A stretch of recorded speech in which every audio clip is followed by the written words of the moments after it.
Assalamualaikum warahmatullahi wabarakatuh. Alhamdulillah, puji dan syukur senantiasa kita panjatkan pada Allah Subhanahu wa taala, Tuhan satu-satunya yang layak kita sembah. Tidak ada Tuhan selain Dia. Kepadanya senantiasa kita memurnikan ibadah-ibadah kita, meskipun ini adalah sesuatu yang sangat sulit sekali.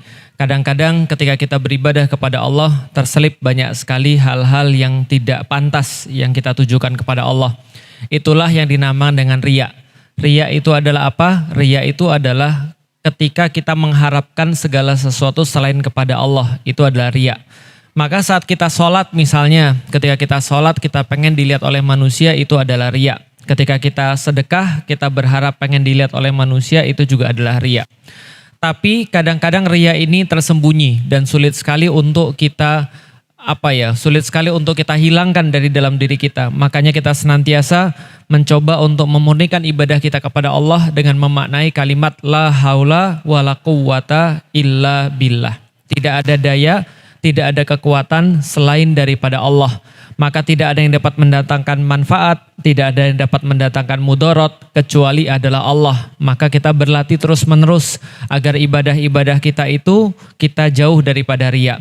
Bagaimana cara kita mengetahui bahwa kita itu riya? Orang-orang riya itu berdasarkan pembahasan para ulama itu ada beberapa indikasi, ada beberapa ciri-ciri. Misalnya orang-orang riya itu ketika dia lagi ramai, ibadahnya nambah, ibadahnya banyak.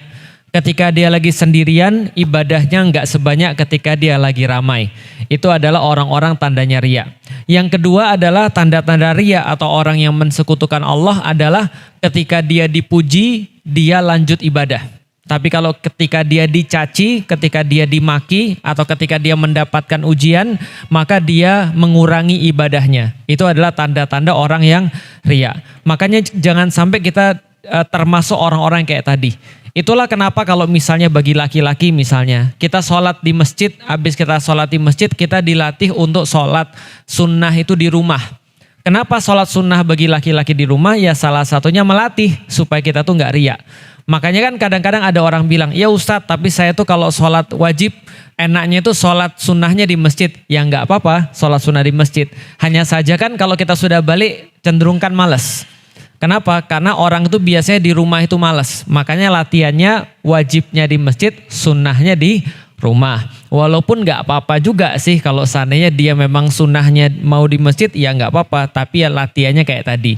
Misalnya apalagi latihannya sedekahnya diem-diem, itu latihannya. Karena biasanya orang ketika nggak ada orang tuh nggak sesemangat kalau ada orang. Makanya sholat tahajud itu susah. Kenapa sholat tahajud itu susah? Karena kita sendirian, gak ada yang lihat. Kadang-kadang pun suami pun gak lihat. Kadang-kadang anak pun gak lihat. Kenapa? Karena kita melatih ibadah itu hanya kepada Allah.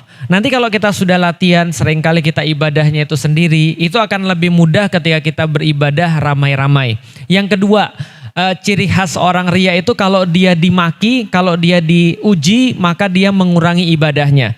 Maka kalau seandainya kita sudah berada pada satu kebaikan, sering-sering datang ke masjid untuk kajian, sering-sering ibadah dan seterusnya. Biasanya kalau kita sudah melakukan kebaikan-kebaikan, ada tuh orang-orang pasti ngomong. Ada tuh orang-orang pasti akan, ya misalnya contoh ya, yang awalnya nggak kerudungan, lalu jadi kerudungan. Biasanya pasti ada tuh mulut-mulut orang, Bu Aji ya kira-kira begitu. Nah kalau misalnya kita merasa, gini aja susah gitu misalnya, gini aja diomongin Bu Haji dan seterusnya. Lantas kita nggak jadi berbuat baik. Berarti kita harus mikir, jangan-jangan kita berbuat baik itu gara-gara manusia. Kita sudah susah-susah misalnya datang ke pengajian, kita sudah susah-susah ngeluangin waktu dan seterusnya. Tiba-tiba kita ada masalah sama suami kita. Terus suami kita bilang, untuk apa lu pengajian kalau mulut lu masih kayak gitu? Ya udah kita bilang, ya udah nggak usah sekalian, nggak usah pengajian. Hati-hati, berarti pengajiannya bukan karena Allah, tapi gara-gara manusia. Ciri-ciri orang melakukan sesuatu bukan karena Allah adalah dia bisa dihentikan juga bukan karena Allah. Karena omongan manusia dia berhenti, karena kesal sama manusia dia berhenti, karena nggak suka sama manusia dia berhenti. Misal, pernah nggak dengar beberapa orang yang bilang begini, gua tuh nggak mau ikut pengajian. Kenapa? Pengajian tuh ya memang bagus, tapi orang-orangnya nyebelin. Berarti dia nggak ikut pengajian gara-gara orang atau gara-gara Allah? gara-gara orang. Berarti ini yang dimaksud dengan memurnikan ibadah. Jangan sampai kita itu melakukan sesuatu itu karena manusia ataupun bukan karena Allah. Kita tuh harus semuanya karena Allah. Kadang-kadang dalam perkara-perkara sederhana, misal suami lagi marahan sama istrinya. Ketika dia lagi marahan sama istrinya, dia diem bahkan dia judes, bertindak lebih keras. Kenapa? Karena dia kesel, biar istriku ngerasain. Atau sebaliknya, seorang laki-laki lagi kemudian ibu-ibu marah sama suaminya. Karena itu ibu gak mau masak. Ibu gak mau melakukan sesuatu yang terbaik biar dia ngerasain gak enak kalau seandainya dijahatin misalnya. Berarti itu melakukannya karena Allah atau karena manusia? Karena manusia. Berarti suami yang hebat itu adalah suami yang gak terpengaruh istrinya. Mau istrinya judes, mau istrinya jahat, mau istrinya baik, ya dia tetap baik aja. Lah kenapa? Karena dia baik itu karena Allah bukan karena istrinya. Kalau misalnya ada suami yang bilang, coba kalau kamu baik, aku pasti lebih baik sama kamu. Itu berarti dia melakukan sesuatu karena Allah atau karena manusia? Sama. Yang seorang istri juga sama. Kadang-kadang kita tuh sering diuji. Makanya ini perkara sulit. Ikhlas itu perkara yang setiap kali kita ucapkan. Tapi kadang-kadang membuat ikhlas itu adalah sesuatu yang lain. Mungkin ini adalah pembelajaran yang sampai mati pun kita nggak akan pernah menguasai. Tapi setidaknya kita coba untuk bisa menguasainya. Kita coba untuk berlatih terus menerus supaya kita bisa ikhlas. Salat dan salam semoga tercurah dan terlimpahkan kepada baginda Nabi besar Muhammad sallallahu alaihi wasallam, manusia yang telah mengajarkan kepada kita bahwa ikhlas itu adalah sesuatu yang menjadi bekal terbaik untuk orang berhadapan dengan Allah Subhanahu wa taala. Karena Rasulullah sallallahu alaihi wasallam tidak pernah disandarkan pada siapapun dalam berbuat sesuatu. Ada orang yang baik sama beliau, beliau lakukan kebaikan sama dia. Adapun orang-orang yang melakukan kejahatan sama beliau, urusan pribadi, itu pun beliau tetap baik sama orang tadi. Beliau nggak pernah melakukan sesuatu itu karena manusia dan beliau contohkan kepada kita. Maka beliau itu melakukan semuanya gara-gara Allah, karena pengen mendapatkan ridho Allah. Maka itu adalah Nabi Muhammad sallallahu alaihi wasallam. Semoga kita semua bersama dengan beliau kelak nanti di yaumil qiyamah. Baik ibu-ibu sekalian, insya Allah kita akan melanjutkan kajian kita. Kita masih di dalam satu halaman Al-Quran, surat Al-Baqarah ayat 31 sampai dengan 38. Itu di sebelah kiri gitu kan ya, satu halaman itu yang kita bahas. Kau usah tahu kan ada contekannya. Sebelah kiri. Dan kita sudah sampai pada wa idz qulna lil malaikati isjudu li adama fasajadu illa iblis. Kita lagi bahas apa sih? Kita lagi bahas tentang pentingnya peraturan pada orang. Kita lagi bahas pentingnya syariat, pentingnya aturan pada orang. Maka kita mengambil contoh tentang Nabi Adam. Kenapa kita mengambil contoh daripada Nabi Adam? Karena aturan itu nggak ada sebelum adanya Nabi Adam pada manusia. Karena Adam adalah manusia yang pertama. Kita sudah tahu kemarin kita sudah sedikit review bahwasanya Nabi Adam diciptakan dari tanah. Adam diciptakan dari tanah, dibentuk, kemudian sebelum beliau dikasih ruh oleh Allah, Allah menunjukkan pada para malaikat. Sekaligus yang sering nongkrong bersama para malaikat, siapa namanya? Iblis. Iblis ini adalah Iblis ini adalah golongan jin yang dia sangat taat beribadah kepada Allah. Maka julukan iblis itu adalah abid, adalah hamba Allah yang paling top. Kenapa?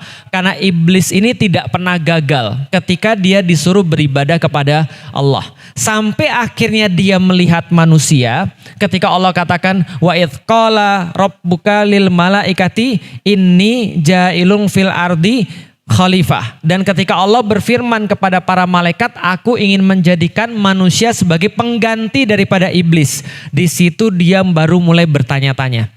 Makanya kalau kita lihat dosa yang dilakukan oleh iblis adalah dia meremehkan manusia. Nanti kita akan bahas aba wastakbar yang nanti akan ada di dalam ayat yang selanjutnya.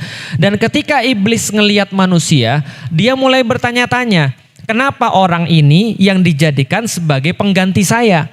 Padahal belum tentu dia bisa ngurusin bumi sebaik saya. Belum tentu dia bisa beribadah sebagus saya. Tapi Allah katakan, tenang, saya tahu apa yang saya lakukan. Apa yang kemudian Allah sampaikan? Allah kasih tahu kepada malaikat dan iblis bahwasanya manusia punya satu karunia yang lebih tinggi daripada malaikat. Apa yang kita pelajarin kemarin? Akal. Manusia punya kemampuan untuk belajar, menyebutkan nama benda-benda. Karena itulah dia memiliki kualifikasi untuk mengurusi bumi yang lebih bagus daripada para malaikat. Setelah kemudian semua dibuktikan, maka Allah berfirman dalam Al-Quran, wa idh qulna lil malaikatis judu li Adam. Maka semuanya harap bersujud kepada Adam, fasajadu illa iblis. Maka semua di dalam surga bersujud kepada Adam. Ini adalah sesuatu yang sangat istimewa. Kenapa? Ibu-ibu dan bapak-bapak jangan pernah lupakan, gak ada satupun makhluk Allah. Makhluk artinya ciptaan. Tidak ada satupun makhluk Allah yang Allah ciptakan, setelah itu Allah suruh semuanya sujud kepada makhluk itu, kecuali adalah manusia. Kenapa? Karena Allah katakan di dalam Al-Quran juga, walaqad karramna bani Adam, dan kami sudah memuliakan bani Adam. Kenapa? Karena kita adalah ciptaan yang terbaik. Artinya kita itu tinggi, kita itu mulia, kita itu sebaik-baik penciptaan Allah. Sehingga semuanya disuruh sujud kepada Adam. Kenapa disuruh sujud pada Adam? Karena Allah pengen kasih tahu, inilah ciptaan saya yang paling bagus. Kalau kalian mengakui dan taat kepada saya, semuanya sujud kepada Adam. Maka satu yang gak mau sujud, siapa namanya? Iblis. Iblis gak mau sujud. Kenapa? Aba wastakbar. Kenapa iblis tidak mau sujud kepada Adam? Karena dia aba wastakbar. Dua dosa yang pertama kali dicatat di dalam Al-Quran adalah aba wastakbar, yang dilakukan oleh iblis ketika ngelihat manusia. Maka dia ngerundel, maka dia ngebatin. Kenapa dia dijadikan sebagai orang yang menggantikan saya? Kenapa dia dijadikan sebagai yang ngelanjutin saya? Padahal belum terbukti. Apa yang dia lakukan? Pertama yang dilakukan adalah aba. Yang kedua yang dilakukan adalah wastakbar. Ini dosa pertama yang dicatat di dalam Al-Quran. Setelah penciptaan manusia, gak ada dosa yang diperbuat kecuali dua. Maka hampir semua dosa awalnya dari dua ini. Hampir semua dosa awalnya berasal dari dua ini. Aba wastakbar. Apa itu aba? Aba artinya adalah abai dalam bahasa Indonesia. Abai itu artinya masa bodoh, nggak peduli. Itu aba, bodoh amat, masa bodoh, gua nggak peduli. Aba, paham sampai di sini? Kalau ada orang sudah kena penyakit aba, ini sulit. Kenapa? Karena dia udah nggak peduli. Makanya kan Rasulullah Shallallahu Alaihi Wasallam dalam salah satu hadis dia berkata, semua umat Muslim pasti masuk surga. Jadi semua umat Muslim pasti masuk surga. Lanjutannya, illa man aba, kecuali yang aba. Aba itu siapa? Iblis. Itu aba. Aba itu apa? Abai, bodoh amat, gua nggak peduli. Jadi kata Rasulullah, semua umat Muslim bakal masuk surga kecuali yang masa bodoh. Dalam hadis, ibu-ibu akan baca terjemahannya sebagai kecuali yang tidak mau. Beda. Antara tidak mau sama masa bodoh itu beda. Ada kesamaannya tapi beda. Orang yang aba itu lebih parah daripada tidak mau. Lebih tepatnya dia nggak peduli. Itu adalah orang yang aba. Jadi semua orang masuk surga kecuali yang tidak mau atau aba atau tidak peduli. Lalu kemudian ditanya para sahabat, siapa yang nggak mau ya Rasulullah? Kok ada orang yang nggak mau masuk surga? Kata Rasulullah, siapa yang tidak ikut dengan cara saya di dalam kehidupan, sunnah-sunnah saya, itulah orang yang aba, yang tidak mau. Bisa difahami? Contoh. Ibu-ibu, bapak-bapak pernah ketemu nggak dengan orang ketika dinasehatin dia malah marah? Yuk sholat yuk, dia bilang, sorry ya bro ya, hidup gue, mati juga gue yang mati.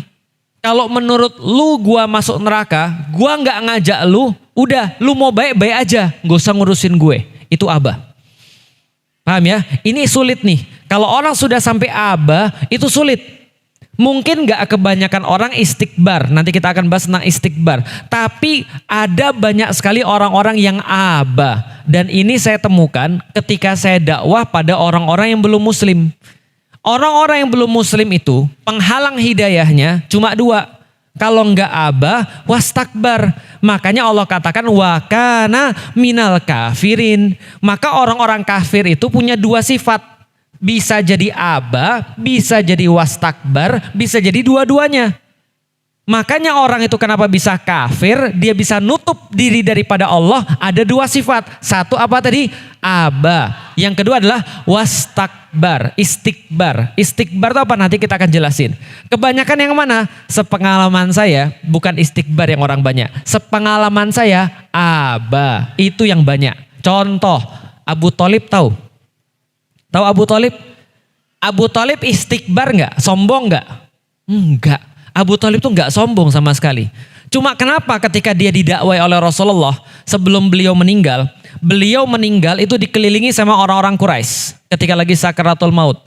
Ketika dalam keadaan itu Rasulullah langsung datang, ketika tahu beliau sakaratul maut, langsung datang di depan pamannya Abu Thalib, orang yang paling beliau cintai setelah orang tuanya nggak ada kan Abu Thalib. Setelah Abdul Muthalib nggak ada kan Abu Thalib pamannya. Maka beliau langsung dakwah kepada Abu Thalib. Abu Thalib, ayo masuk Islam. Kamu kan tahu seberapa sayangnya saya sama kamu. Walaupun kamu masuk Islam, nanti saya yang bela kamu di hadapan Allah. Bayangin, kita aja belum tentu Rasul bela. Tapi Abu Thalib sudah dibilang di depan dia akan dibela oleh Rasulullah. Dia nggak mau. Kenapa dia nggak mau? Yang dibahas oleh para ulama, kemungkinan yang terjadi pada Abu Thalib adalah aba. Dia merasa nggak peduli, nggak mau. Dalam kitab yang lain dia katakan, kalau saya tidak khawatir pada ucapan manusia, niscaya Anda akan menemukan saya dalam agamanya Muhammad. Bisa dipahami? Artinya aba ini apa? Nggak peduli, tapi pedulinya pada manusia. Dia nggak peduli sama Allah. Nah makanya kemudian Abu Thalib meninggal dalam keadaan belum muslim, dalam keadaan kafir. Kenapa? Aba wastakbar. Yang terjadi pada iblis adalah aba, dia merasa nggak peduli. Apa yang dia nggak pedulikan? Satu, yang nyuruh sujud itu Allah. Yang maha tahu itu Allah. Maka ketika Allah nyuruh harusnya dia sudah nggak usah mikir lagi. Itu adalah Allah yang nyuruh. Dua, yang dia abaikan adalah kemampuan manusia dia nafikan. Maka sampai detik ini kalau syaiton anak buahnya iblis atau iblis yang goda manusia, maka dia selalu pakai cara ini, membuat manusia aba. Kamu tuh nggak punya apa-apa, udahlah kamu nggak bisa apa-apa lagi, kamu udah tua, bisa apa sih ngaji percuma aja. Orang sudah tua tuh ya gitu-gitu aja, nggak akan bisa berubah. Udahlah ngapain? Nah, itu aba. Orang udah nggak peduli lagi, udah biarin aja, susah lah tahu jadi orang-orang yang soleh. Lihat tuh orang yang soleh, cerai-cerai juga, masalah-masalah juga. Ngapain kamu belajar? Nah, ini aba, buat manusia merasa nggak spesial, buat manusia merasa dia nggak punya harapan. Berapa banyak orang zaman sekarang bunuh diri? Ibu-ibu, bapak-bapak tahu? Sekarang masalah dunia, semakin tinggi peradaban, semakin banyak bunuh diri. Coba bayangin, semakin tinggi peradaban, semakin banyak bunuh diri. Sekarang saya mau nanya, bapak-bapak zaman dulu ada game nggak? Ada game nggak? Nggak ada. Bapak-bapak nggak main game. Zaman sekarang Pak, ada orang bunuh diri gara-gara kuotanya habis. Serius ini. Coba bayangin, kuota habis bunuh diri. Zaman dulu kita nggak ada lampu, biasa-biasa aja. Di Palembang mati lampu sepekan 2 kali 3 kali biasa aja zaman dulu.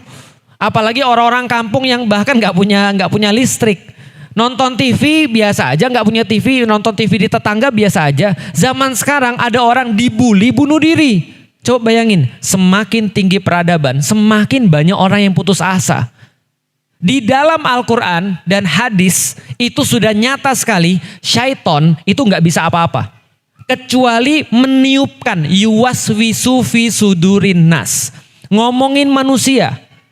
Dia ngomong ke manusia, buat manusia merasa nggak berharga.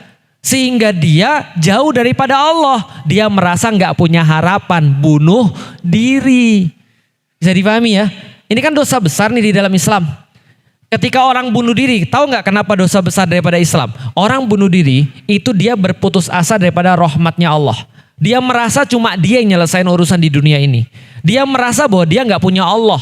Maka dia bilang, kalau aku mati, masalahku selesai. Padahal ketika dia bunuh diri, dia lagi memutuskan diri sama Allah. Itu dosa besarnya di situ. Dia merasa kayak nggak punya Tuhan gitu loh maksudnya. Coba bayangin ibu-ibu sekalian ya. Coba bayangin, ibu-ibu punya anak, ibu-ibu orang kaya. Orang kaya, bisa segala-galanya, koneksinya banyak. Anak ibu bunuh diri gara-gara punya utang 50.000. Kira-kira gimana ibu? Iya sedih, tapi lebih ke kesel kan? Kenapa nggak ngomong?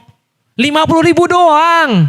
Itu manusia yang kekayaan cuma segitu-gitu aja. Allah punya kekayaan lebih daripada yang dibayangkan oleh manusia, bisa menolong manusia dari jalan yang tidak diduga-duga, terus kemudian dia bunuh diri, putus asa. Coba lihat, aba adalah cara iblis untuk membuat manusia tidak berharga, untuk membuat manusia tidak menghargai dirinya, untuk membuat manusia putus asa sehingga dia berbuat dosa. Kenapa? Karena dia sendiri orang yang putus asa. Aba wastakbar. Aba itu banyak ya, nggak peduli itu aba. Nggak mau tahu itu aba. Masa bodoh itu aba. Putus asa itu juga termasuk aba. Itu yang pertama. Yang kedua, wastakbar. Istikbar itu adalah artinya dalam bahasa Indonesia sombong. Kenapa istikbar artinya sombong? Itu sama asal katanya dengan akbar atau kabir. Itu sama. Kabir artinya besar. Itu kan ya. Kabbaro artinya membesarkan. Akbar artinya yang paling besar. Maka kalau kita bilang Allahu Akbar, Allah yang paling besar, nggak ada yang lebih besar daripada Allah. Maka orang yang takbirnya benar Allahu Akbar, semuanya dikecilkan selain pada Allah. Apa urusan rumah tangga? Kecil, Allah yang besar. Apa urusan utang? Kecil, Allah yang besar. Kenapa? Allahu Akbar, nggak ada yang lebih besar daripada Allah. Kalau nggak ada yang lebih besar pada Allah, maka semuanya harusnya kecil. Nah, kalau istikbar, dia membesarkan dirinya. Bukan membesarkan Allah. Dia membesarkan selain Allah. Bukan membesarkan Allah. Contoh, gede-gedein masalah. Seolah-olah nggak ada solusinya. Itu Allah tersinggung. Bisa dipahami Bapak Ibu sekalian. Kenapa? Karena Anda lagi membesar-besarkan selain Allah. Apalagi membesarkan diri sendiri. Rasulullah Shallallahu Alaihi Wasallam. Ya Rasulullah ditanya tentang takabur.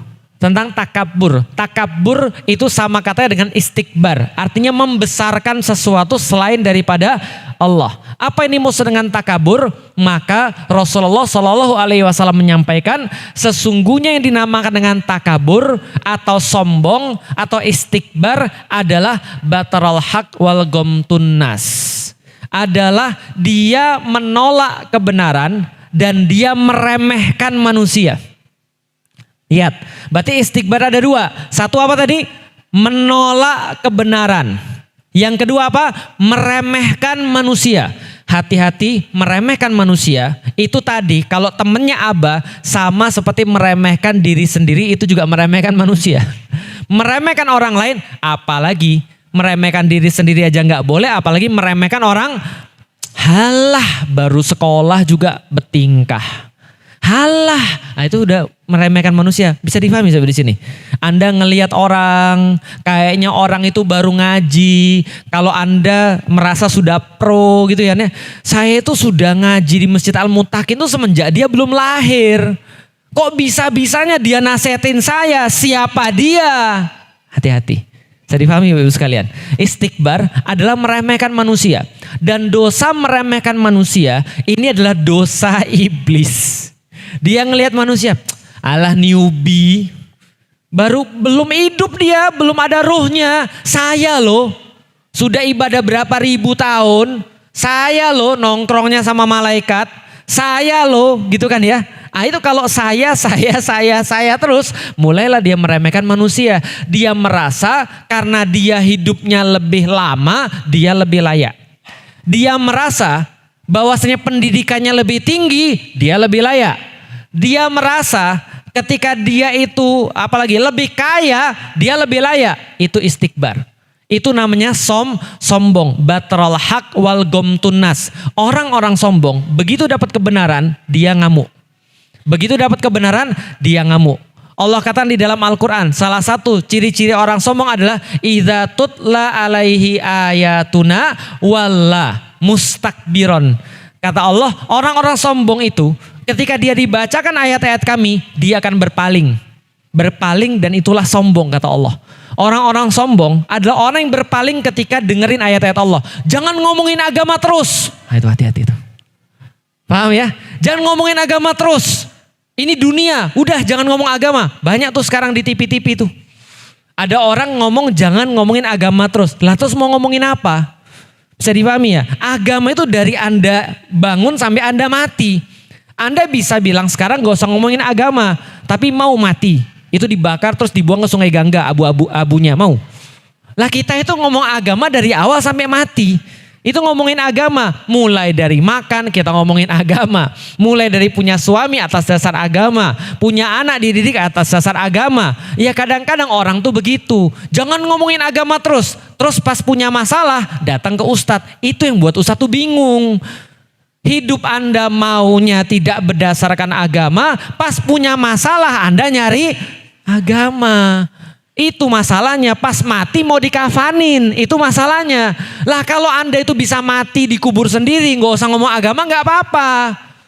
Paham ya? Jadi kalau ada orang, jangan bawa-bawa agama. Ya kalau dia mati bisa ngubur sendiri ya enak. Lah ini kan mati nyusahin orang juga. Ada gak sih kita mati gak nyusahin orang? Hatta Rasulullah itu mati perlu diurusin. Gitu loh, itu Rasulullah. Apalagi kita. Lah bayangin kalau kita gak ngerti agama. Lihat kemarin itu loh di Bekasi atau di mana sholat Jumat bubar gara-gara khotib nggak datang.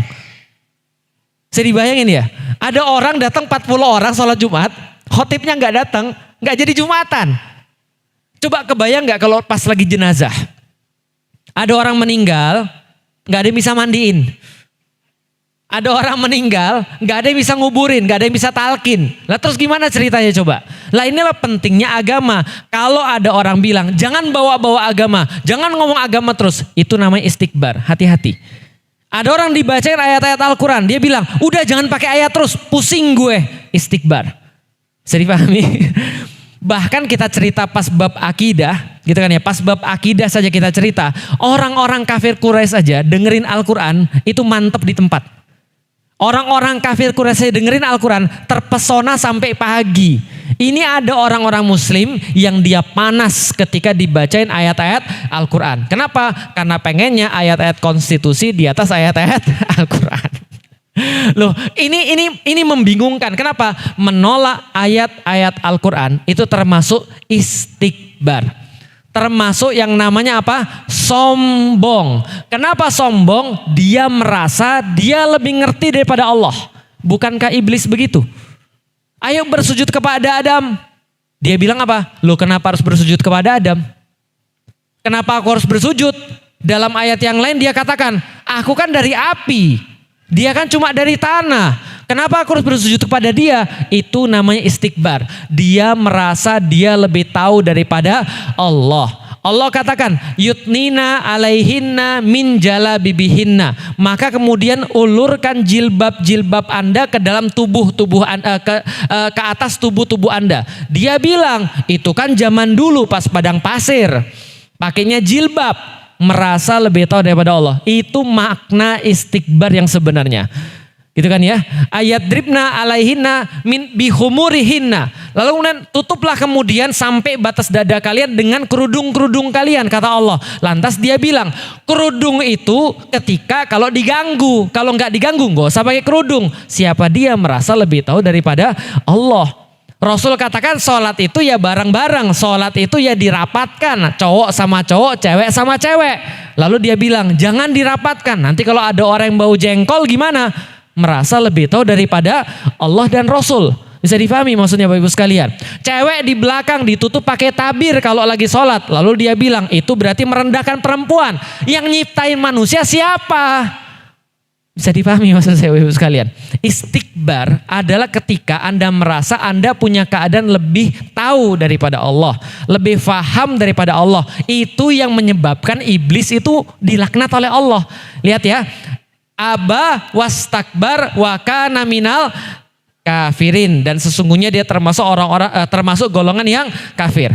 Wa qulna ya adamuskun anta wa zaujukal jannah.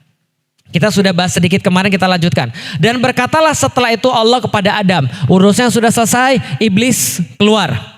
Anda termasuk golongan yang kafir, keluar dari surga. Surga nggak terima orang-orang yang punya setitik pun rasa sombong. Apalagi Anda sudah parah, keluar iblis. Iblis keluar, aba wastakbar, dia keluar. Loh kok dia bisa masuk lagi? Nanti kita cerita.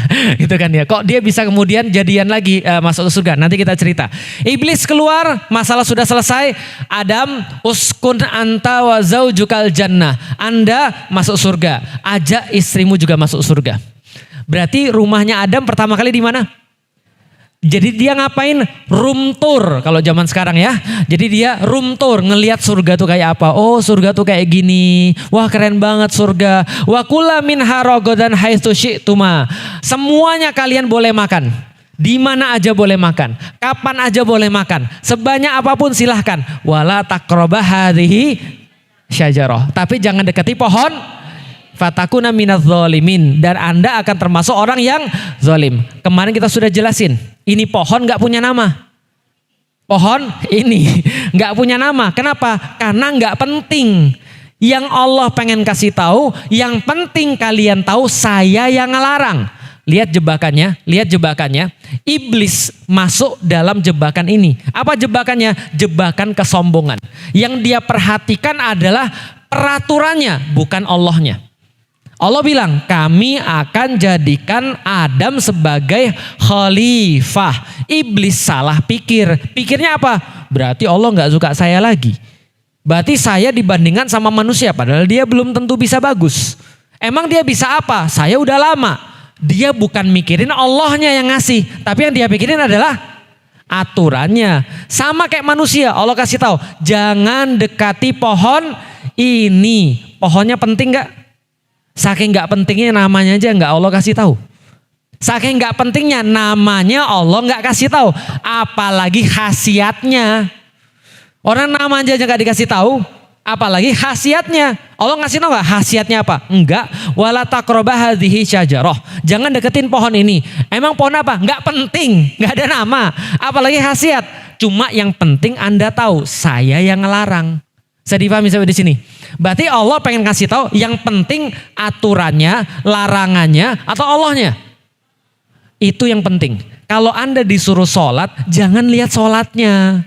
Kalau Anda lihat sholatnya, berat. Tapi lihat siapa yang nyuruh. Kalau Anda dilarang sesuatu, jangan lihat larangannya. Kalau Anda lihat larangannya, jadi kayak Adam nanti. Makin menarik nih larangan nih. Jangan berzina. Wah sebentar kita lihat dulu zina nih apa ya. Oh zina tuh bukan sama yang halal ya. Menarik juga nih. Seru ya. Gitu kan ya. Bisa sama yang lain. Oh makin cantik dia dilihat-lihat. Paham Bapak Ibu sekalian.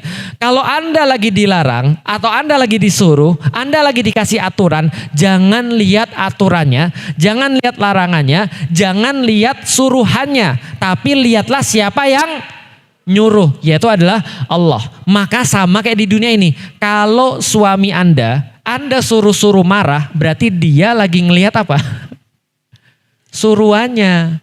Bukan ngelihat Andanya. Lah kalau suami sudah sayang sama istrinya, mau apa aja ya disuruh mau dia. Nah pertanyaannya bagaimana caranya buat suami itu mau disuruh-suruh kan gitu. Nah berarti harus dia menghargai Anda dulu. Begitupun juga dengan sebaliknya. Kalau seorang istri sudah menghargai suaminya, maka dia nggak akan merasa bahwa di dalam rumah tangga itu dia lagi disuruh-suruh. Nggak kayak orang-orang barat. Orang barat bilang pernikahan adalah sebuah institusi. Sebuah institusi di mana saya adalah pembantu formal yang tidak digaji. Ya kan ya? Kenapa dia merasa sebagai pembantu? Karena dia nggak sayang sama suaminya. Kalau sayang, apapun Anda lakukan. Betul atau betul? Contoh, sayang sama anak. Ketika Anda sayang sama anak, nyebokin mau, ngasih makan mau, nungguin ketika sakit ya mau, gendongin walaupun capek ya mau, ngomong walaupun waktu habis ya mau. Dan pernahkah ibu-ibu itu merasa disuruh?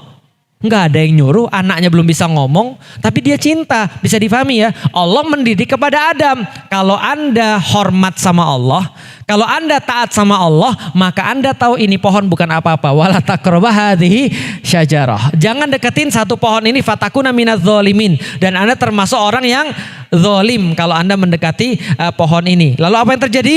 Ayat berikutnya, baca tuh. Fa'azallahuma syaitonu anha. Fa'azallahuma syaitonu anha artinya adalah syaiton menggelincirkan mereka berdua. Jadi ngomong-ngomong syaiton itu siapa lagi? Tadi kita bahas iblis, tiba-tiba di sini ada syaiton. Qul a'udzu birabbin nas, malikin nas, ilahin nas, min syarril waswasil khannas. Yang dimaksud di situ siapa? Waswasil khannas, syaiton. Syaiton itu apa? Menurut para ulama, syaiton itu ada dua. Satu, syaiton dari golongan jin. Dua, syaiton dari golongan manusia. Yang mana yang lebih bahaya? Jin atau manusia? Manusia, betul. Jadi kalau ada orang takut, takut lewat kuburan. Kenapa? Ada setan. Harusnya kita lebih takut sama manusia. Karena setan jin itu cuma bisa yuwas wisu fi sudurin nas. Tapi syaiton manusia bisa begal, bisa maling, maksudnya bisa korupsi. Itu setan manusia tuh. Jadi setan tuh apa? Setan adalah sifat yang kalau mampir ke jin, jadilah dia seperti iblis. Kalau dia mampir ke manusia, jadilah dia seperti iblis. Gampangnya apa? Bala tentaranya iblis itu namanya syaiton. Dia tuh ngerekrut dari golongan jin dan dari golongan manusia. Maka syaiton itu segala sesuatu yang punya sifat iblis. Antara golongan jin dan manusia. Minal jinnati wanas itu syaiton. Oke, fa'azallahuma syaitonu anha, dan syaiton menggelincirkan huma, mereka berdua. Lihat baik-baik. Lihat baik-baik. Ini bukan menceritakan tentang apapun, saya mau bandingin aja. Bandingin supaya Bapak Ibu tahu. Di dalam kitab saya yang lama, agama saya yang lama, yang digelincirkan di situ bukan dua, tapi satu. Siapa yang digelincirkan? Adam atau Hawa? Hawa. Hawa itu masuk jebakan iblis, masuk jebakan setan.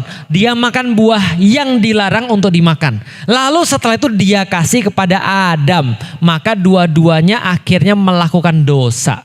Di dalam Al-Quran Allah tidak ngasih tahu cuma Hawa yang kena tipu, enggak. Tapi dua-duanya, Adam dan Hawa yang ketipu. Pentingnya apa? Penting banget. Karena di agama saya yang lama, perempuan yang salah. Bisa difahami?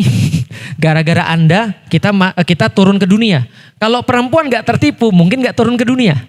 Maka agama saya yang lama menganggap perempuan ini adalah sumber dosa. Ketika setan gak bisa ganggu laki-laki, maka dia ganggu wanita. Sehingga wanita bisa ganggu. Paham maksud saya kira-kira? Maka karena itulah, disebabkan itulah, di agama saya yang lama perempuan tidak dapat porsi di dalam agama. Ngajarin agama nggak boleh. Kenapa nggak boleh? Karena Anda tidak punya akal yang cukup. Paham sampai di sini? Kenapa akal Anda nggak cukup? Karena Anda mudah ditipu oleh syaitan. Bukan di Islam ya.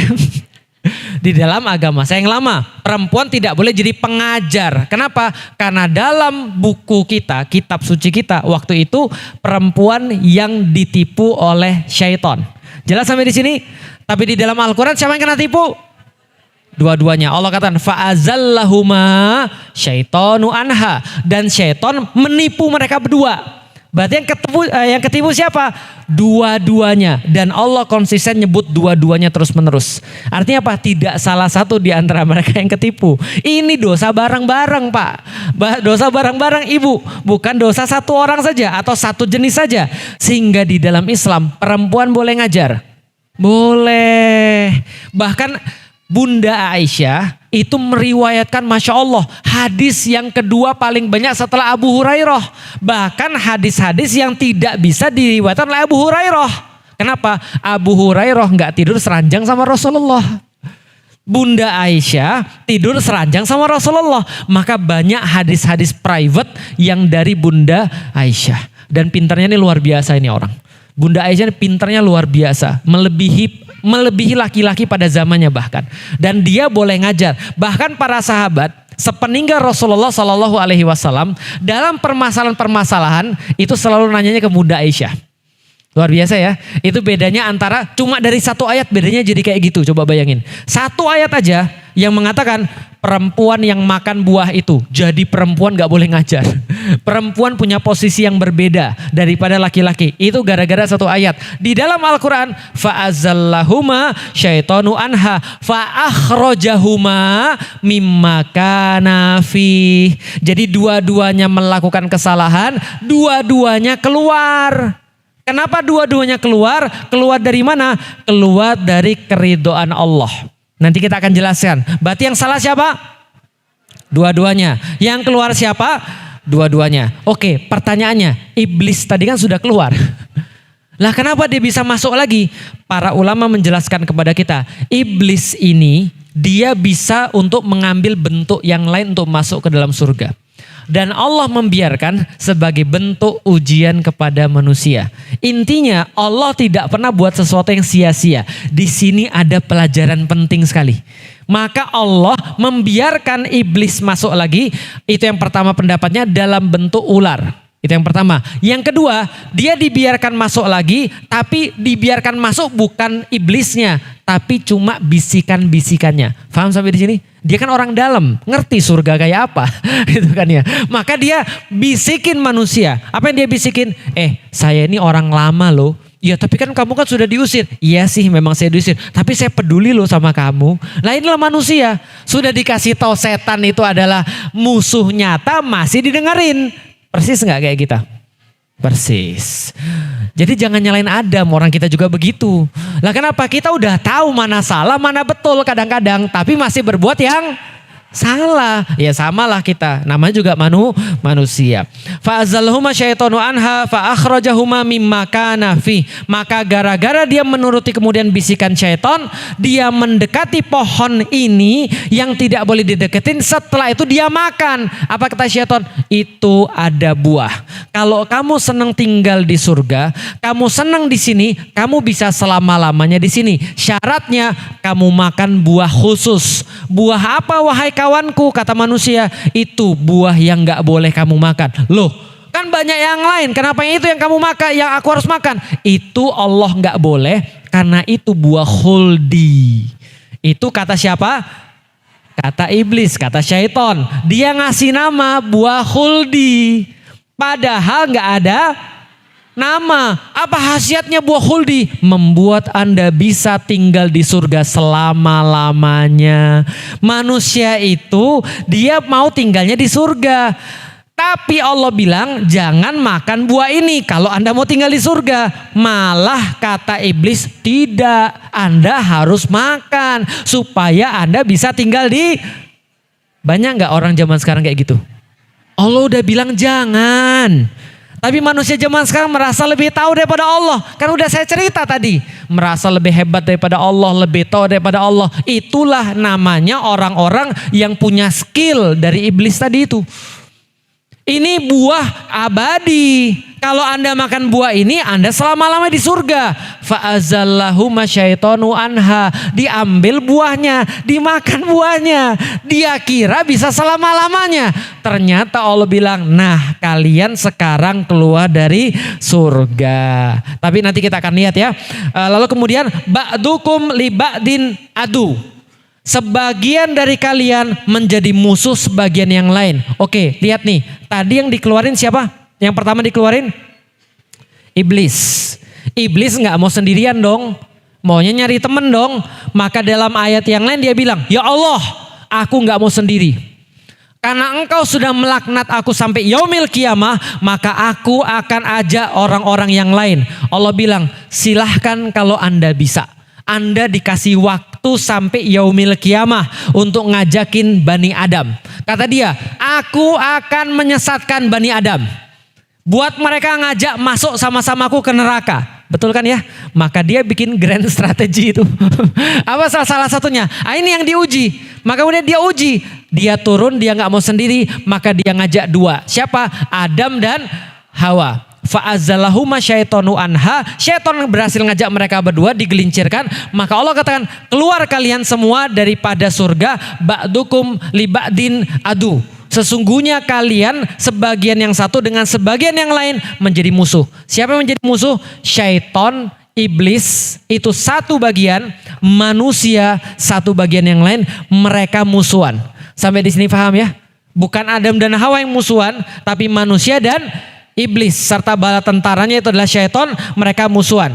Walakum fil ardi mustaqarru wa mataun ilahin. Perhatikan, walakum fil ardi, dan bagi kalian di dunia ada mustaqarru, ada kediaman, wa mataun, hiburan, permainan, ilahin, sampai waktu yang ditentukan. Jadi dunia itu ada tugas bagi kalian. Pertanyaannya, manusia diusir atau tidak? Diusir atau tidak? Oke, diusir atau tidak? Yang bilang diusir. Yang bilang tidak. Yang bingung. Saya kasih tahu lagi ya. Ini penting banget. Kenapa Al-Quran itu detail dan kenapa Al-Quran itu menarik? Karena Al-Quran selalu ngasih kita cara pikir yang benar, bukan cara pikir yang salah. Lihat, perempuan yang makan buah dengan laki-laki dan perempuan yang makan buah, pengaruh nggak? Berarti kalau perempuan yang makan buah, Anda lemah. Anda itu memang suka digoda sama syaiton. Anda nggak boleh ngajar. Anda nggak ngerti apa-apa. Bisa difahami ya? Maka dunia itu menganggap perempuan itu warga negara kelas 2. Warga dunia yang tidak setara kayak laki-laki. Karena dianggap perempuan itu digoda oleh setan sehingga menyebabkan semua turun ke dalam bumi. Paham sampai di sini? Lihat pola pikir yang nggak tepat membawa konsekuensi banyak sekali. Sekarang saya mau nanya, apa konsekuensi manusia diusir ke dunia? Kalau kita diusir, berarti Allah itu sadis. Itu yang pertama. Kita diusir. Allah nggak mau kita di surga. Pergi kamu ke dunia sana. Berarti dunia ini tempat apa? Pembuangan, Ibu. Kok bisa Allah katakan di dalam dunia, walakum fil ardi mustaqarru wa mataun ilahin. Ada tempat kediaman, ada kesenangan. Entertainment sampai waktu yang ditentukan. Berarti apakah ini tempat pembuangan? Oke, kita lihat. Siapa yang bilang ini diusir? Angkat tangan. Gak berani lagi itu kan ya. Siapa yang bilang gak diusir? Oke, mau bukti bahwa kita gak diusir? Mau bukti? Oke, coba lihat. Ada yang masih ingat surat Al-Baqarah 30? Yang ada id itu loh. Wa id qala rabbuka lil malaikati inni jailung fil ardi. Oke, lihat ya, sebelum manusia diciptakan, sebelum manusia ditiupkan ruh, Allah bilang, perhatian penduduk surga, yang ada malaikat-malaikat dan ada di situ juga iblis. Aku pengen menciptakan manusia yang kerjaannya di mana? Fil ardi khalifah. Dari awal sebelum kejadian kita itu disuruh tur ke surga, sebelum kejadian kita ditipu sama iblis, lalu makan buah yang Allah gak boleh makan, sebelum kejadian itu semua Allah katakan, ingat-ingat baik-baik ya manusia, aku memang menciptakan manusia untuk menjadi khalifah, pengganti saya. Di mana? Di bumi. Berarti dari awal kita itu memang tugasnya diusir atau tidak? Bisa paham sampai di sini? Ini memang tempat tugas Anda ini. Anda nggak pernah diusir oleh Allah. Anda nggak pernah dibuang oleh Allah. Allah cuma ngasih tahu Anda pergi ke surga dulu. Ngapain? Tur. Untuk tahu kampung halaman. Jangan lupa Anda itu cuma tugas di sini, bukan rumah Anda, bukan kampung Anda. Nanti balik kampung. Lah, syaiton bilang jangan ke dunia aja, di sini aja lama-lama. Iya juga, bagus juga nih. Caranya gimana? Makan buah ini. Padahal Allah sudah bilang tugas kita memang itu satu dalilnya. Dalil yang kedua, coba baca baik-baik. Di dalam Al-Quran tadi, mana tadi? Ayat ke 30, mana sebentar ya, 30, mana ini? Fa'azalu masyaitun wa anna fa'akhrajuhum ba'dukum li ba'din adu. Bukan, sebelumnya. Mana ini? Fa'akhrajahuma mimma kana, nah ini, fa'akhrajahuma mimma kana fi wa qulnah bitu, dan Allah berkata pada manusia, ihbitu beda dengan ukhruju. Oke, sedikit belajar. Dalam bahasa Arab, keluar itu namanya di luar, keluar namanya kharaja. Kharaja artinya keluar. Pernah dengar kata-kata khuruj? Itu artinya keluar. Kalau nyuruh orang, jadinya gini, ukhruj, keluar. Ukhruj itu baru ngusir. Ukhruj, keluar. Paham sampai di sini? Ukhruj, keluar. Kalau orangnya banyak, itu yang ibu-ibu baca. Ukhruju. Bukan ibu-ibu baca, enggak ada di dalam Al-Quran. Ukhruju, keluar. Semua keluar. Ukhruju, semua kalian keluar. Itu artinya ngusir, keluar. Tapi kata-kata di sini bukan ukhruj yang dipakai, tapi ihbitu. Ihbitu artinya bukan keluar, tapi turun. Contoh, di dalam Al-Quran, coba baca lagi dalam surat Al-Baqarah, nanti ada kisahnya Musa. Ihbitu misron, kata Musa. Kalian pergilah ke pasar, turunlah ke pasar. Contoh, kalau kata orang Sunda turun itu apa artinya? Kehandap ya? Kehandap itu artinya kemana? Ke bawah mana? Bawah mana aja kan? Bisa jadi kehandap itu bisa jadi ke sumur, bisa jadi ke bawah, bisa jadi ke kampung sebelah. Betul begitu? Artinya beda dunia. Bahasa Arabnya ihbitu. Itu kehandap bahasa Sundanya. bisa paham di sini. Contoh, orang nyelam itu bahasanya ihbitu. Pindah dari darat ke laut, pindah dari kota ke desa, itu ihbitu. Surga ke dunia, ihbitu, bukan diusir. Ihbitu, kata Allah, sekarang pindah dunialah kalian. Paham sampai di sini? Itu dalil yang kedua. Berarti manusia diusir atau tidak? Karena Allah memang meniatkan manusia diciptakan itu kerjaannya di mana? Di bumi. Dan Allah bilang, ihbitu, turunlah kalian ke dunia. Bukan keluarlah kalian ke dunia. Enggak. Berarti kita diusir atau tidak? Kita enggak pernah diusir. Oke, setelah kemudian ihbitu ba'dukum li ba'din adu, sebagian daripada kalian adalah sebagian yang lain menjadi musuh, walakum fil ardi mustaqarru wa mataun ilahin, dan sebagian daripada kalian, semua daripada kalian akan mendapatkan dunia sebagai tempat berdiam dan ada hiburan di muka bumi ini. Allah kemudian melanjutkan, fatalaqqa adamu mi rabbihi kalimatin fataba alaihi. Sekarang saya mau nanya. Lihat. Tadi Adam barusan ngapain sama iblis? Dengerin iblis. Setelah dengerin iblis, dia berdosa. Dia jadi orang yang zolim. Kemudian Allah bilang, turun kalian ke muka bumi ini. Coba lihat baik-baik sekalian. Berarti Adam merasa bersalah atau tidak? Kenapa dia merasa bersalah? Karena Allah kasih aturan, dia langgar. Maka fatalaqqa Adamu mi rabbihi kalimatin. Maka Adam segera menghambur kepada Allah. Langsung dia hambur pada Allah. Karena dia tahu dia salah. Enggak ada kaitan dengan diusir ya. Enggak ada kaitan dengan diusir ya. Karena dia enggak diusir. Enggak ada kaitan dengan dia turun ke dunia ya. Bukan. Ingat, Adam minta ampun pada Allah. Bukan karena dia disuruh turun. Bukan. Tapi karena apa? Karena dia deketin pohon yang Allah enggak boleh. Allah sudah bilang, wala taqrabah hadhihi syajarata fatakuna minadz zalimin. Kalau Anda dekat pohon, Anda termasuk orang yang berarti dia zalim atau tidak? Maka apa kata-kata dia? Rabbana. Dari situ, karena dia tahu dia zalim. Karena dia tahu karena Allah nggak boleh deketin pohon ini. Kalau deketin pohon ini dia zalim. Maka dia kata, Rabbana zolamna anfusana. Apakah dia bilang saya yang salah sendirian? Enggak. Dia mewakili Hawa. Rabbana, wahai Tuhan kami berdua. Yaitu adalah saya dan Hawa. Dan nanti keturunan-keturunan kami nih. Karena kan dia sudah tahu dia akan punya keturunan. Berdasarkan salah satu tafsir yang lain, Adam ketika di surga itu dikasih tahu anak-anaknya siapa. Sampai Nabi Muhammad dikasih tahu. Sampai setelah Nabi Muhammad dikasih tahu semua. Ini namanya Felix, ini nanti dulunya dia kafir, terus masuk Islam, itu udah dikasih tahu tuh.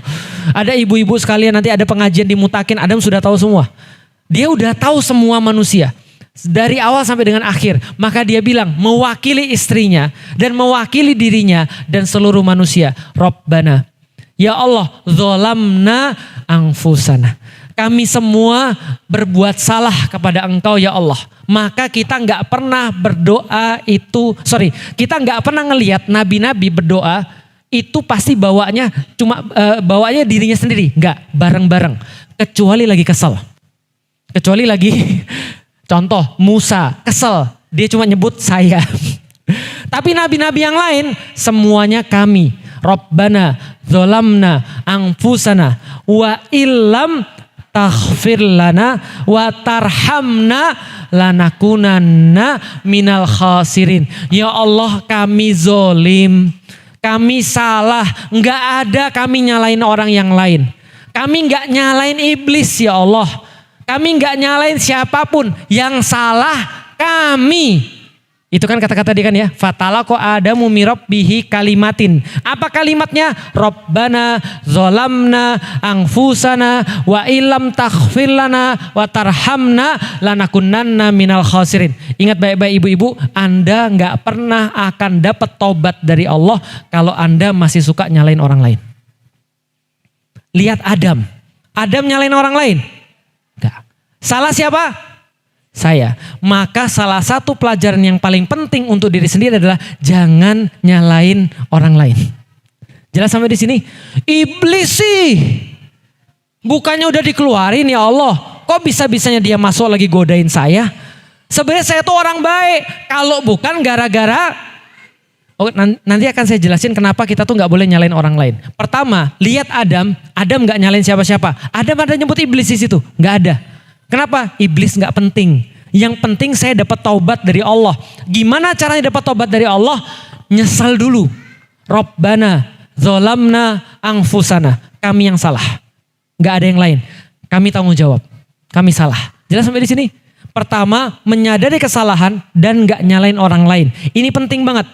Kenapa? Nih hikmahnya. Kalau Anda nyalain orang lain, Anda tidak akan pernah berkembang dan tidak pernah memperbaiki diri. Contoh, biasanya Ustadz datang jam 9 kurang. Jam setengah 9 lebih. Kok tadi datang jam 9 pas? Saya bilang, iya ibu mohon maaf ya, di rumah itu tadinya saya tuh mau pergi cepat. Tapi setelah itu anak saya itu minta nganterin pergi kemana-mana. Jadi saya gak bisa pergi tepat waktu. Berarti yang salah saya atau anak saya? Kan saya alasannya anak saya tuh. Yang salah saya atau anak saya?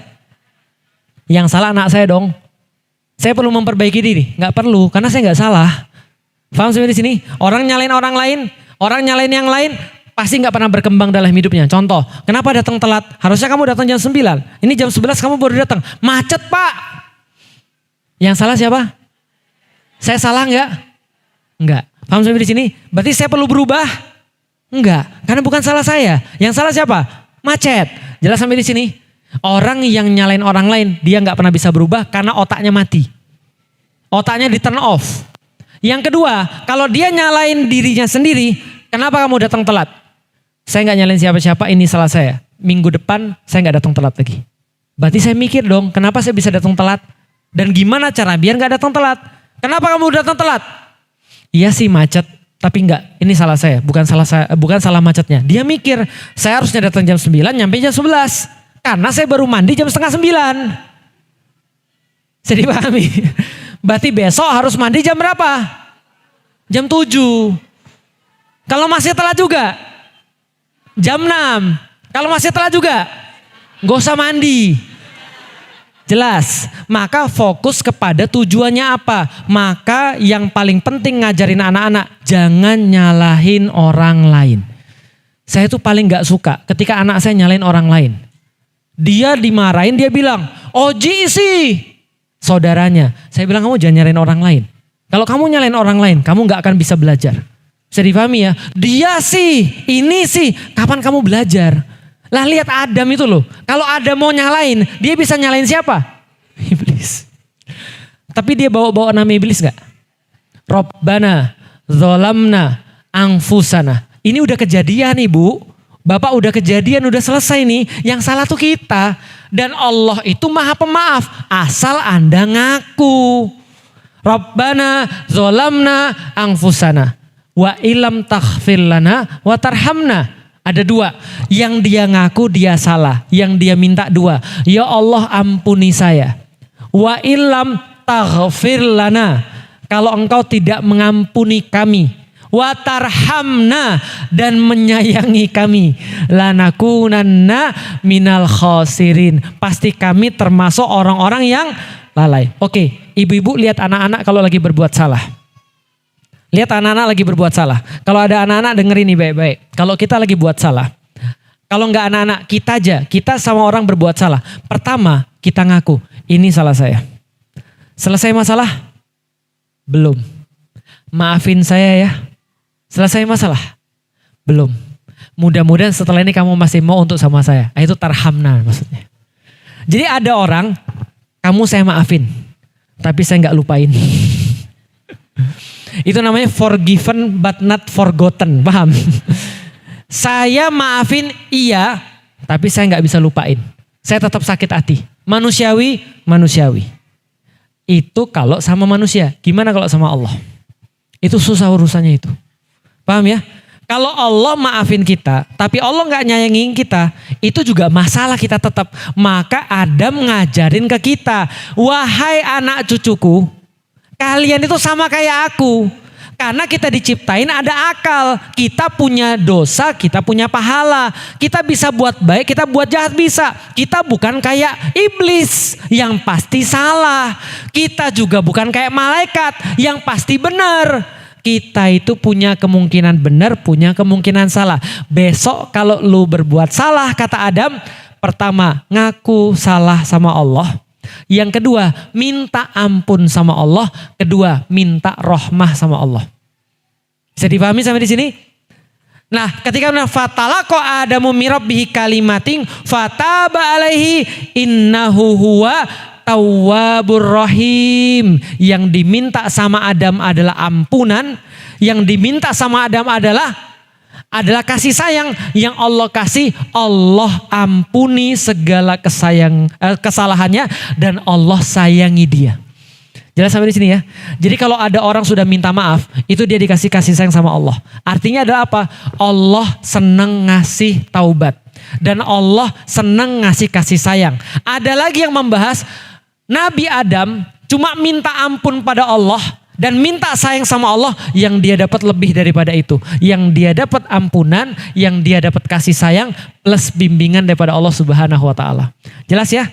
Jadi orang-orang bilang kalau Anda punya banyak masalah, pintu pertama nyelesain masalah adalah istighfar. Astagfirullahaladzim. Astagfirullahaladzim. Punya banyak utang, istighfar. Kenapa? Itu pintu pertama pertolongan Allah. Itu istighfar. Kalau Allah sudah ampuni Anda, Allah kemungkinan akan menyayangi Anda.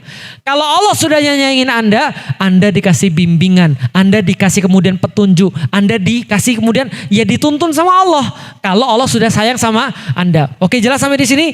Jelas. Innahu huwa tawwabur rahim. Lihat berikutnya. Qulnah bitu.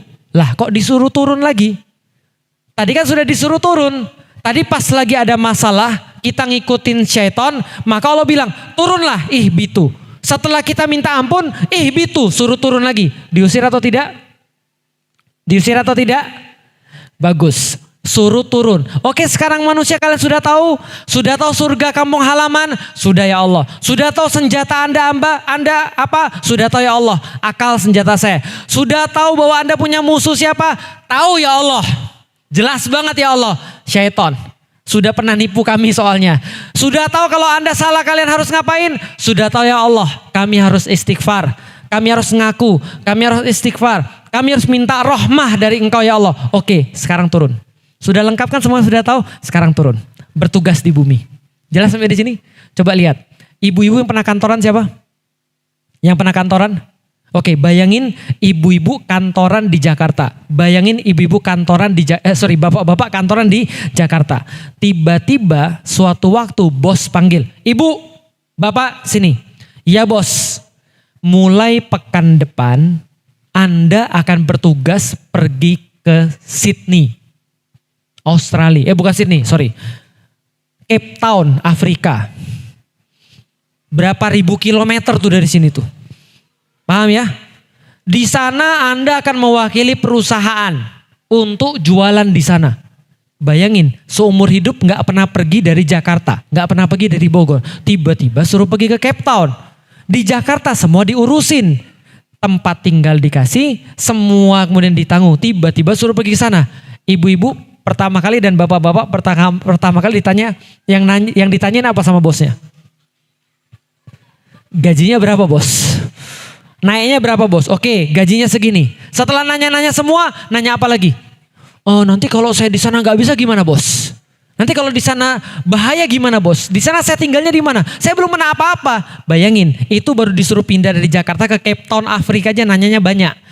Browsing dulu Cape Town tuh kayak apa, bahasanya bahasa apa, cari tempat tinggal di mana, anak-anak sekolah di mana. Karena suruh pindahnya sekeluarga ini. Gitu kan ya. Nah itu aja udah nanya-nanya. Bayangin, itu baru pindah dari Jakarta, pindah ke Afrika. Lah ini manusia suruh pindah dari mana? Dari surga ke dunia. Di surga semua diurusin. Di surga semua bisa makan. Di surga semua ada. Di situ dibimbing Allah. Itu aja masih ketipu. Ya Allah, gimana kalau saya ketipu lagi ya Allah di dunia? Lah kan di surga aja saya ketipu, di dunia gimana? Gimana ya Allah? Maka kata Allah, "Qul nahbitu minha jami'a." Ayo semua sekarang turun ke dunia, bertugas di dunia seperti yang saya niatkan. Ayo bertugas di dunia. Lalu ada mungkin bilang begini, "Ya Allah, di dunia gimana ya Allah? Cari makannya gimana ya Allah? Hidupnya gimana ya Allah? Nanti kalau ada masalah gimana ya Allah? Kan kami gak bisa ketemu Engkau lagi ya Allah. Gimana kalau ada syaitan ya Allah?" Allah katakan, lihat nih. "Fa imma ya'tiyannakum minni huda." Tenang saja, kalian turun aja dulu. Kalau kalian sudah turun, saya kasih SOP.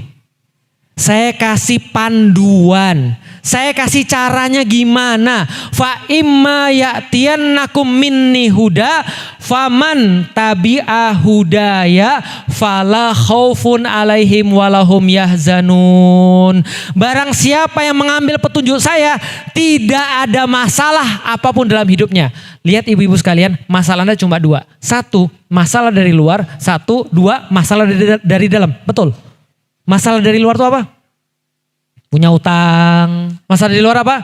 Punya suami kayak Firaun gitu kan ya. Masalah di luar lagi apa? Punya anak gak mau nurut. Punya masalah di luar lagi apa? Tetangga yang sibuk ngomongin Anda toksik dan segala macam. Betul begitu? Masalah dari dalam apa?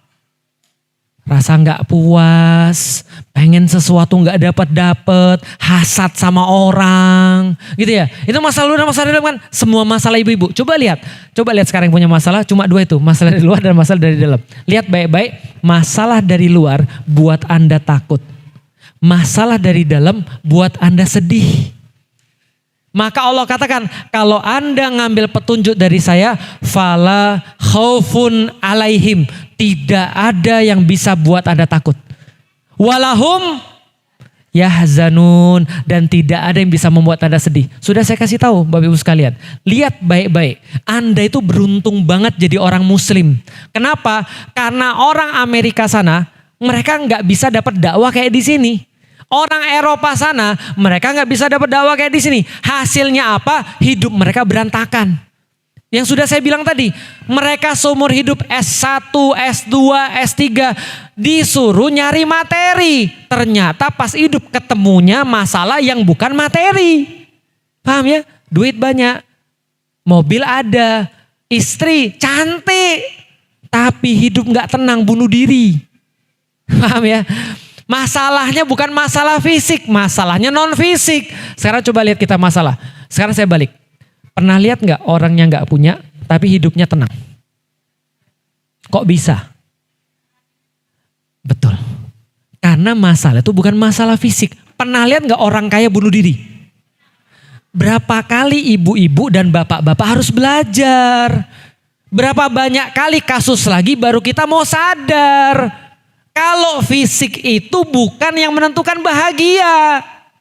Kalau fisik menentukan bahagia, maka orang yang punya duit 2 juta 2 kali lipat lebih bahagia daripada orang punya 1 juta.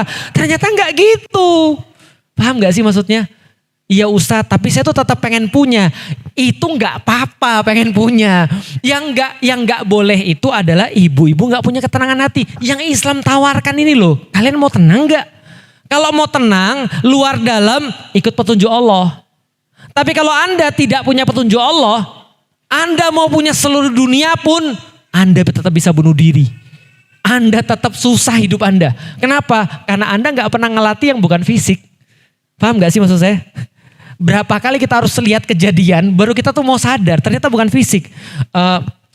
Kenapa hidup bapak tidak bahagia? Jadi gini ya mas ya, jadi gini ya Ustadz ya. Saya itu cita-citanya itu menikah dengan seseorang yang cantik. Oke, dan sekarang istri bapak gimana? Ya Ustadz bisa lihat sendirilah. Hidungnya cuma segitu-gitunya. Kulit ya gimana Ustadz gitu ya. Belum lagi udah keriput gitu dan segala macam. Sementara saya tuh maunya tuh ya Ustadz ya. Yang itu Ustadz kayak di film-film itu loh Ustadz. Yang kulitnya itu sangat halus. Sampai-sampai kalau seandainya nyamuk nempel kepleset gitu kan. Yang rambutnya itu kalau dibelah itu halus Ustadz.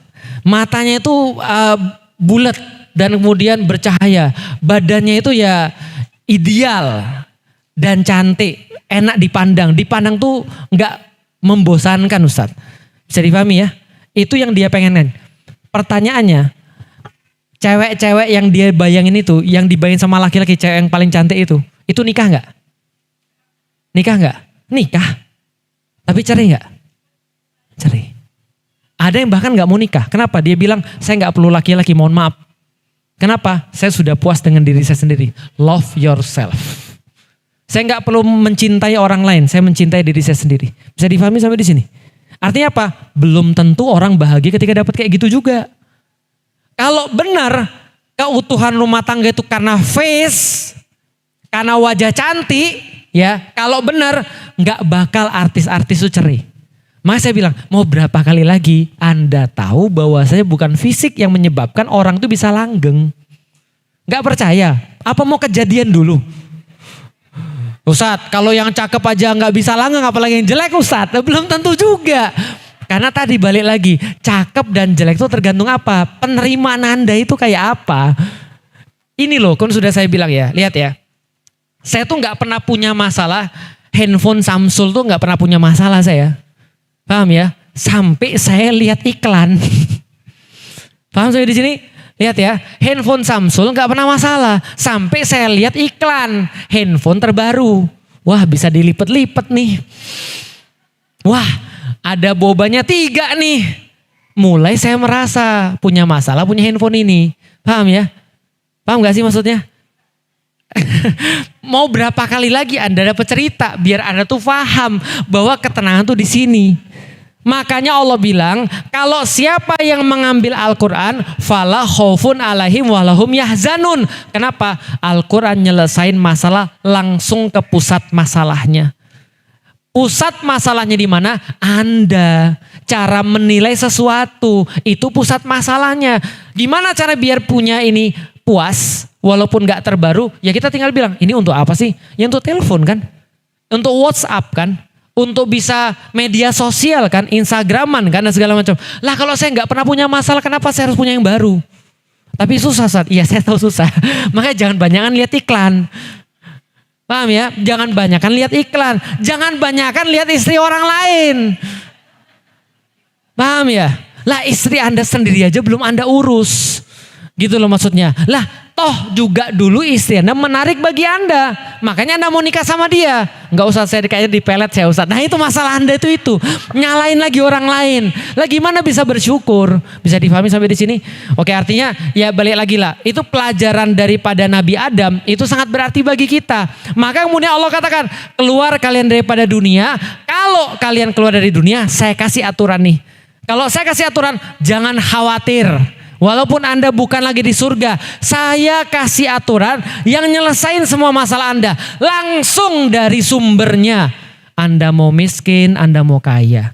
Anda mau pintar, Anda mau gak pintar. Anda mau punya anak atau Anda belum dikasih oleh Allah anak. Anda mau punya suami kayak apa saja. Atau Anda mau punya istri kayak apa saja. Anda punya masalah apa saja. Saya kasih tahu cara untuk merespon itu semua. Itulah Anda akan dapat fala khaufun alaihim walahum yahzanun, sehingga Anda tidak pernah takut apapun lagi dan Anda tidak akan pernah sedih karena apapun lagi. Paham sampai di sini?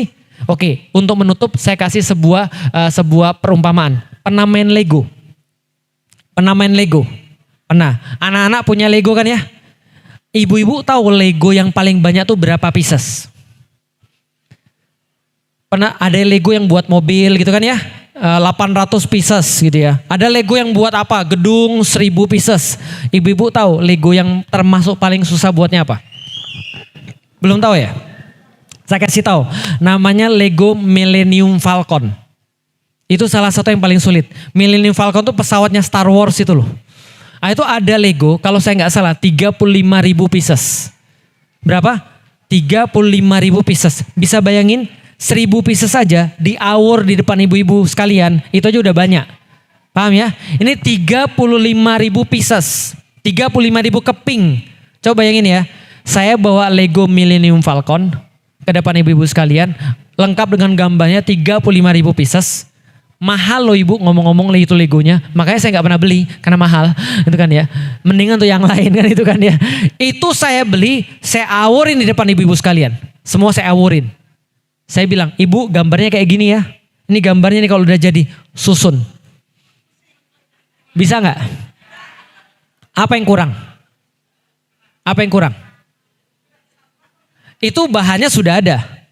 Gambar jadinya sudah ada. Yang kurang apa? Buku petunjuk. Betul? Ibu-ibu tahu buku petunjuknya Lego Millennium Falcon berapa lembar? 300 lembar. Cuma untuk buat apa? Mainan. Mainannya bisa gerak? Nggak bisa. Cuma bisa dipajang doang. Berapa lembar buatnya? 300. Saya mau cerita. Saya punya anak ketika pandemi dikasih Lego. Bentuknya menara Petronas. Tahu ya? Tengah-tengahnya ada jembatan. Berapa pieces? 1.700 pieces. Anak saya waktu itu masih 10 sama 11 tahun.